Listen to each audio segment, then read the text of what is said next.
Welcome back to teleSUR English. Now we go live as Her Excellency Xiomara Castro, the President of Honduras, takes the floor during the 77th session of the UN General Assembly. Let's listen. Not only because I am the first woman to have the honor of leading our Central American nation, but also because I represent the first democratically elected government after our country moved through 13 years of dictatorship. The 2009 coup, which saw us mired in cruel killings and death squadrons, 2 fraudulent elections, a pandemic, and 2 hurricanes. It is impossible to understand the Honduran people, men and women, and the huge caravans of migrants without recognizing this context of cruel suffering which we have been forced to endure. However, electoral democracy is not enough to guarantee the material and spiritual well-being of our people.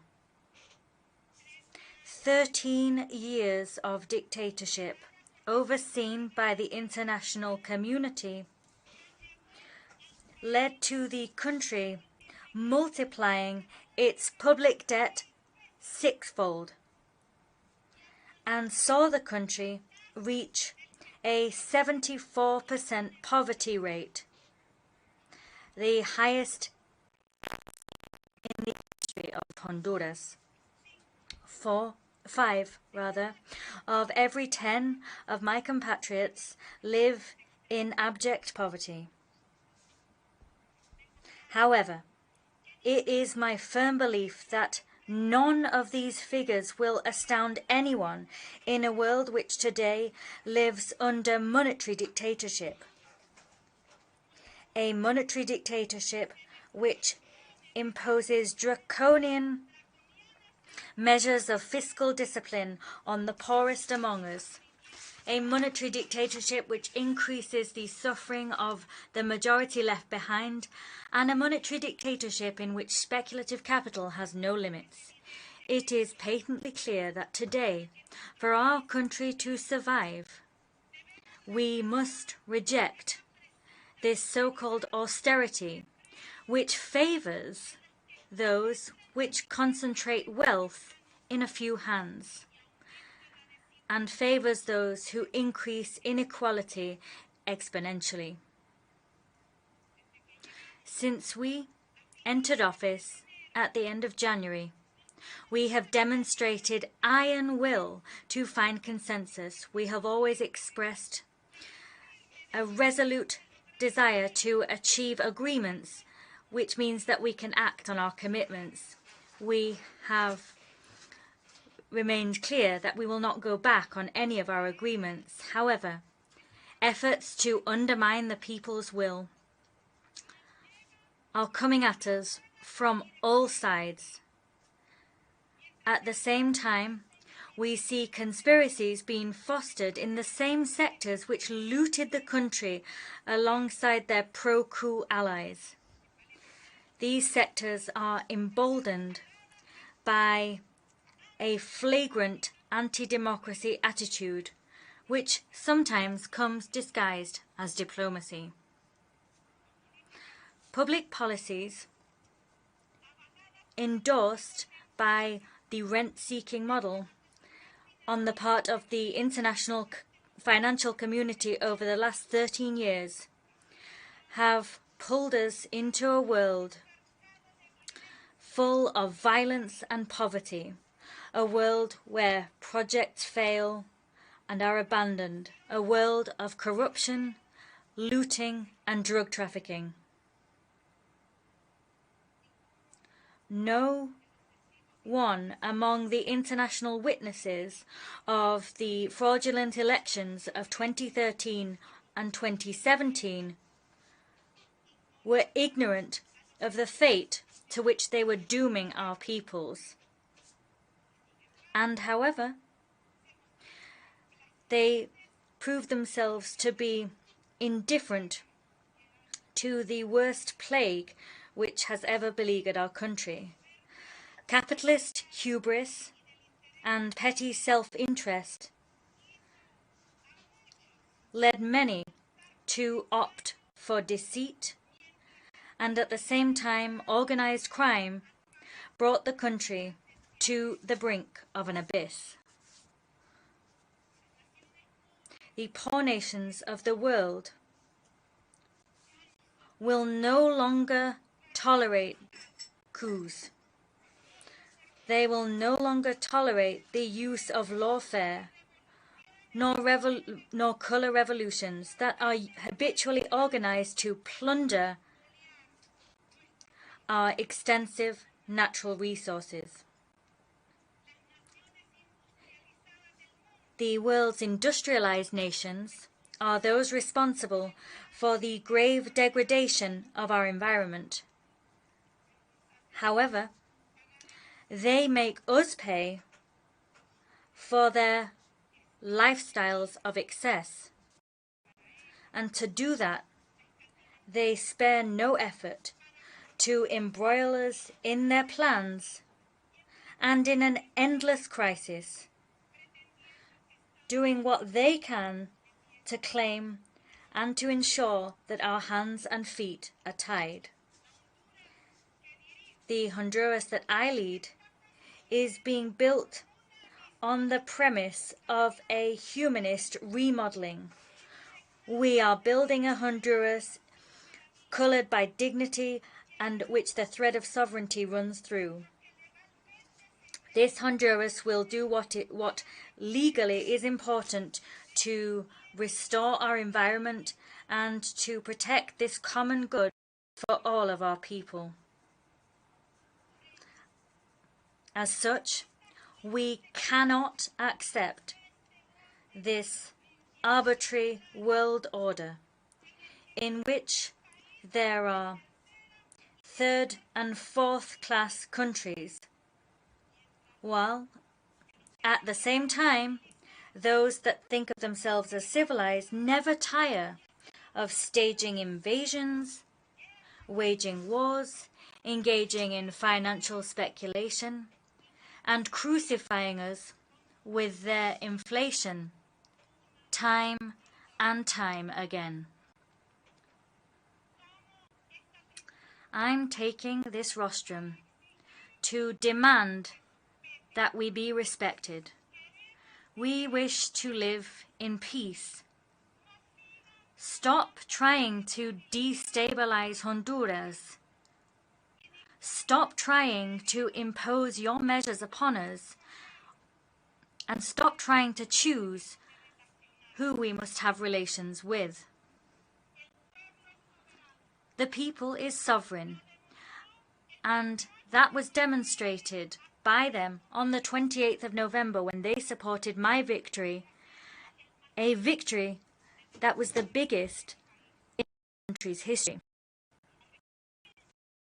The resistance that combated the dictatorship that we lived under for 13 years. This 15th of September, we will celebrate our Independence Day. Indeed, we did, and I was accompanied by the people who spilled out onto the streets. They, in so doing, flew in the face of public threats, and they were against the idea of giving national goods to the highest bidder. Never again will the stereotype of a banana republic weigh heavy upon us.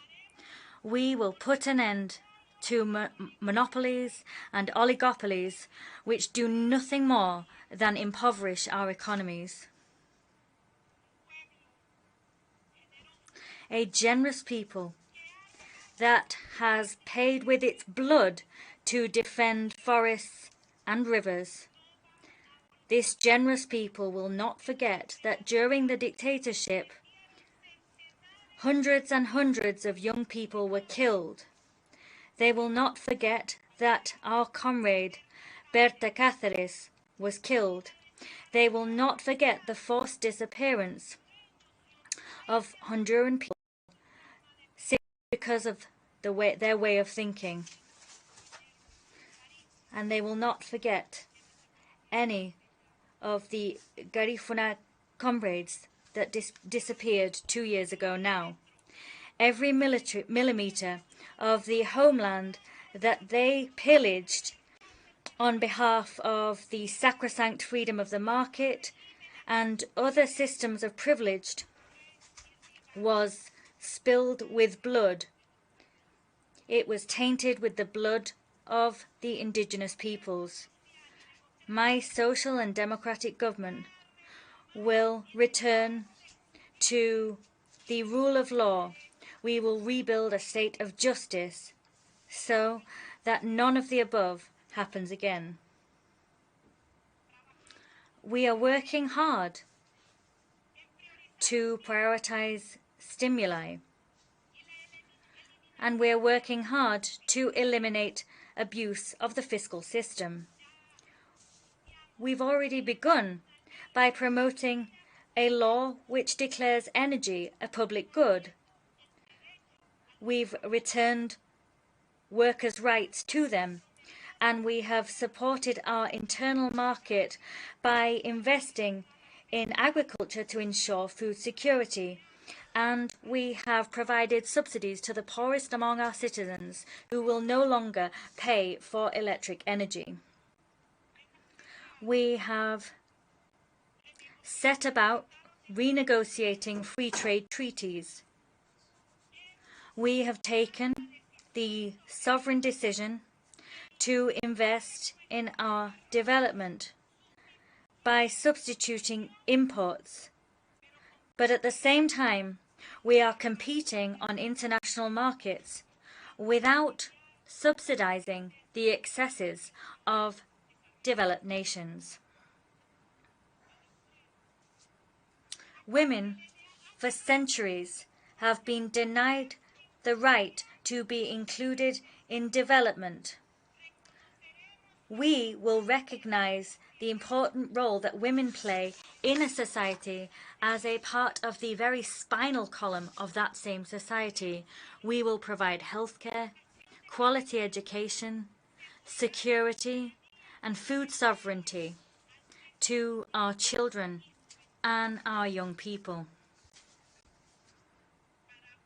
For Honduras, every caravan of migrants that flees the dictatorship, as we saw for more than a decade, is a severe loss for our country and for their families. Figures suggest that this exodus, prompted by neoliberal injustice, creates more and more unemployment and means that we are doomed to dependency, an undesirable dependency indeed. Paradoxically, in our country, migrants create more foreign currency income than many of our traditional exports. We express our solidarity and support with the diaspora. In Honduras, we cannot continue to support the hypocrisy of a system which tries people for crimes linked to drug trafficking.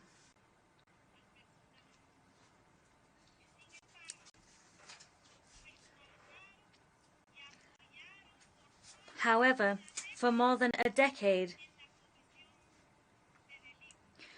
Honduras was supported in its attempts to commit crimes, had support for electoral fraud, and was supported in its attempts to commit crimes against the homeland, which affected millions of Honduran people. To get to the bottom of all of this and lay waste to it once and for all, we're going to establish an international commission to fight against corruption and impunity with the support of the Secretary General of the United Nations. Honduras will only have a future if it takes firm strides forward to dismantle the neoliberal economic dictatorship. As such, we're already getting to work remodeling our homeland and establishing an education system which instills Honduran people with the ideals and values of our national hero, Francisco Morazán Quesada. In Honduras, my government has embarked upon a process of national remodeling and is ushering in deep-rooted change, which is based on 4 fundamental pillars. 1, the revolutionary transformation of education. We've looked to extol the human spirit and eradicate colonialism. We're looking to build an alternative economic model which is deeply sovereign. Our third goal is to build a system whose very core is flying high the values of humanism, solidarity, and integration with brotherly peoples, peace, and respect for human rights. The 4th pillar of our new project is to progressively deprivatize public services such as healthcare, drinking water, electrical energy, and internet. Today, war is once again punishing the poorest of our world. Today, those of us that are invaded countries call for the return to the respect for the principle of the self-determination of peoples. We reject the cruel, heinous blockade visited upon the sister republic of Cuba and its people. It is time to have a serious discussion about the multipolar nature of our world. President Barack Obama took the first steps towards putting an end to this outrageous blockade. The President of Colombia, Gustavo Petro, stated that the aggression against the Bolivarian Republic of Venezuela must now end once and for all. Peoples of the world, as our comrade Berta Cáceres said, let us act, world. We still have time. Many thanks indeed.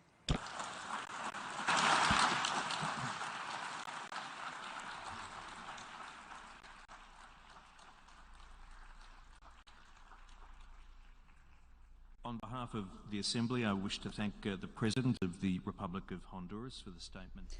We were listening to Her Excellency Xiomara Castro, the President of Honduras.